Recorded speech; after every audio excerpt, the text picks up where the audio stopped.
Hi friends, அஸ்ஸலாமு அலைக்கும்.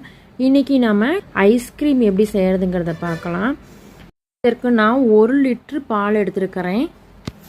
பாதாம் 20 எடுத்துக்கலாம், முந்திரி ஒரு 15 எடுத்துக்கலாம். நெக்ஸ்ட்டு அதை நம்ம மிக்சியில் அரைச்சிக்கலாம். அரைக்கும் பொழுது அதில் 1/2 கப்பு அளவுக்கு சுகர் ஆட் பண்ணிக்கோங்க.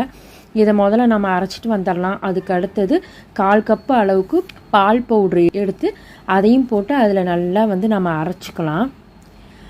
அரைச்சதுக்கு அப்புறம் நல்லா பால் பாதி அளவுக்கு நமக்கு சுண்டணும். சுண்டும் பொழுது நம்ம அதுலேயே சுகர் ஆட் பண்ணிக்கலாம். நல்ல திக்கான ஆடை உள்ள பாலாக எடுத்துக்கோங்க. பால் ரொம்ப திக்காக இருக்கணும். அப்போ தான் ஐஸ்கிரீம் நல்லா க்ரீமியாக வரும். இந்த மாதிரி ஓரங்கள்லாம் இந்த மாதிரி எடுத்து எடுத்து விட்டு நல்லா கொதிக்க விட்டுக்கோங்க. பாருங்கள், எனக்கு பால் எந்த அளவுக்கு நல்லா பாதி அளவுக்கு சுண்ட வந்துருச்சு.